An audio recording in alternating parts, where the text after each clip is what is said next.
every journey starts somewhere. And for us it began over 170 years ago with the forming of the New Zealand Post Office, which we've since moved past. With such a long history though, it may come as a surprise that it wasn't until October of 2015 that we actually signed up for our first LMS. Once we'd done that, we began our journey into the adventure of blended learning. Now, one of the motivating factors behind this decision was to enable us to take a group of less than 2,000 people out of over 7,000 people in our business on a new career journey. To meet business objectives, the L&D team knew that we'd need to introduce change. We historically did a lot of face-to-face classroom-based learning, which just wasn't going to be possible, either with the timeframes that we had or the budget that we had available. And we have a very geographically dispersed group of people. As well as that, we had varying levels of computer literacy, with some people that actually had either no access or absolutely no use of any sort of technology in their role. Like most journeys, we began with a plan and some expectations around how things would go. And I compare this to, it's like going on a plane and the first leg of your trip.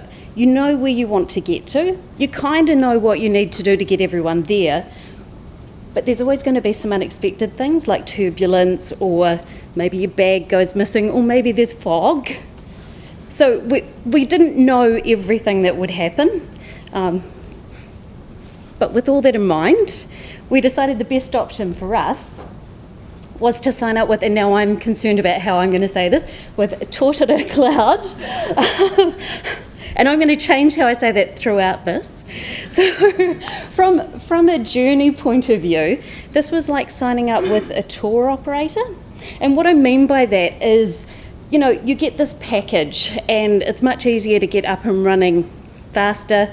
You've got someone guiding you along the way, but at the same time, you've got a little bit of flexibility to create your own experience. Sorry, move from the mic. And you also meet all these other people along the way who share their stories with you, which was huge for us, absolute newbies. So, why did we move? It was, I just wanted to bring those words up slightly higher, but you can all read that, right? So we'd successfully completed our pilot. Everything was going great. We were making great progress towards realising the benefits of a blended solution. Word was also spreading though, and with the increasing interest and anticipated future demand, we had to make some decisions. And those were around what would be the best way to continue that journey. We had this fantastic vehicle that enabled us to deliver a blended approach. So we had e-learning and then managing all of our training sessions, but we had 2,000 places available. And you might remember me saying this, we actually had a few more than 2,000 people. So at some point, we had to get the other 7,000 on board. This is not really them, it's just a picture. So we also needed to consider what might make the journey a little bit better. And those things from an LMS point of view would be the advanced features and third-party plugins. I don't know how much everyone knows about cloud, but the package option, it kind of gives you the bare minimum, which is great if you don't know what you're doing. But because of the size of our workforce, having some extra things was going to make a huge difference for us. Excuse me, page turn. So it might have taken us over 1.5 centuries to get to this point. Quite a long journey. But we were actually now moving pretty rapidly, and we went from implementing our first cloud site to being migrated to a hosted site all within a 13-month period. It was quite big. The question I sometimes ask myself as well is, how did we actually achieve this? So New Zealand Post chose to project manage the move ourselves, but we did have a lot of help along the way. And our first big decisions included, what's our new address? So you're on a Totara cloud domain, saying it different again, and you actually have to change address, you can't stay there. We also had to work out what additional features we wanted, and of course, who are we going to partner with? So as some of you will know, looking for the faces I know, I'm actually Wellington based, so very fortunate to be part of the government user group. And I benefited hugely from the experience and knowledge that that group has, and they really helped make a lot of the decisions around what our third-party plugins would be. Seeing what everyone else was doing I would highly recommend it.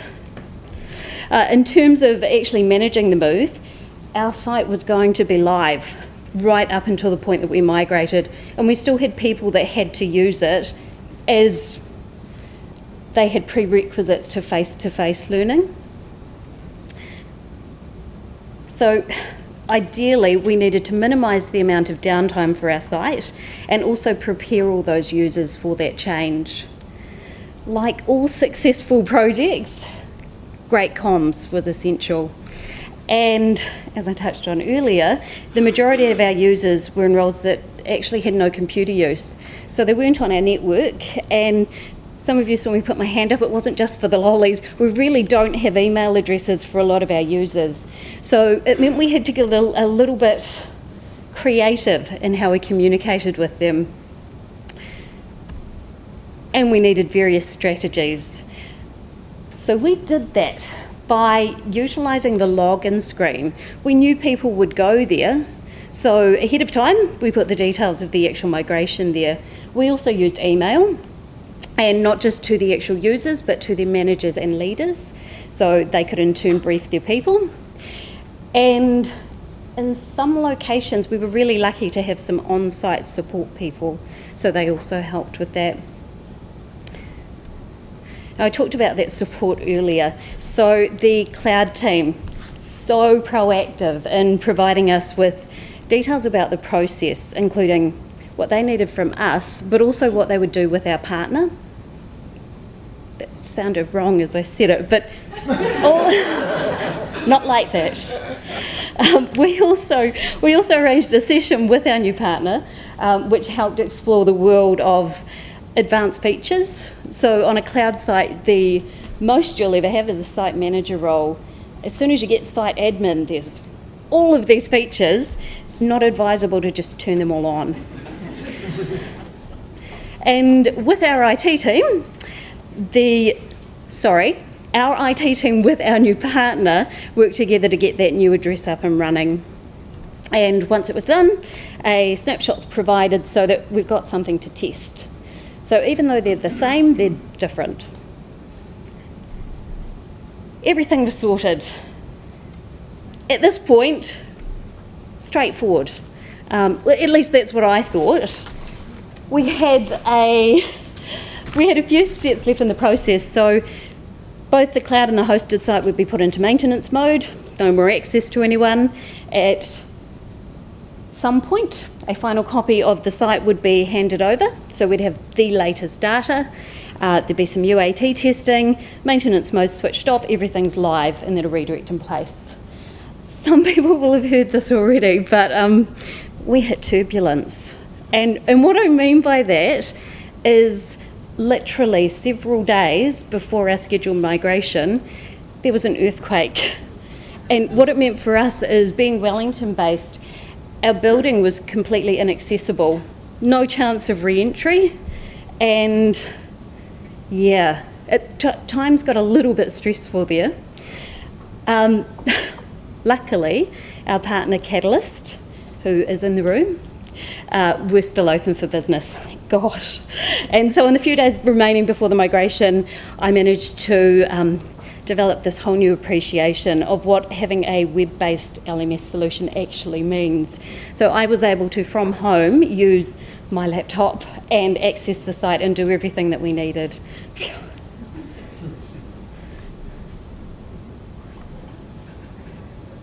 So just like that. It was up and running. And at this stage, we kept the same look and feel as we had for our cloud site. Behind the scenes, though, a lot of changes were underway. We were doing things like turning on audience-based visibility and beginning to use custom CSS, which is an ongoing process, as well as dashboards and the third-party plugins that we'd got. So many lessons. I think these are some of my personal takeaways, though, from the experience. Utilise and this actually contradicts a little bit, I guess, of what might have been hinted at, but using the knowledge and experience of your support people and fellow users is huge.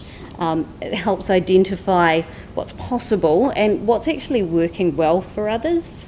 There's a lot of advice out there, but sometimes it's not always a good fit. Try and plan ahead and complete as many tasks as you can. The risk of another big earthquake, I hope, is really, really low, but it highlights the importance of being prepared. Make sure you're really clear on what's in scope for the migration and what isn't. When people hear advanced features, everybody wants something, but actually it's not within scope at this point, and usually people are okay with that. Get to know who your users are.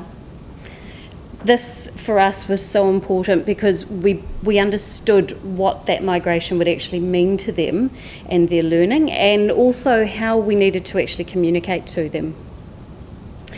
And finally, think about the impact of any change before you do it.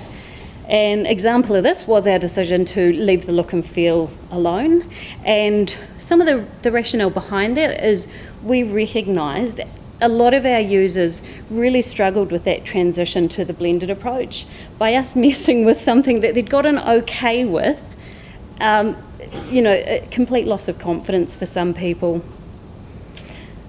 So at this point, successful migration. And the next leg of our journey is beginning plans to continue to introduce more of our people, because at this point not all 7,000 are in there yet. But we're also going to keep making gradual improvements and changes. And we hope that we're not just going to meet the needs of the business, but that we're going to create a really fantastic learning experience for people. And I'd like to think we're going to be open to their feedback and keep on making those changes to get everyone as engaged as we possibly can. And I've heard there are no questions, so thanks everyone.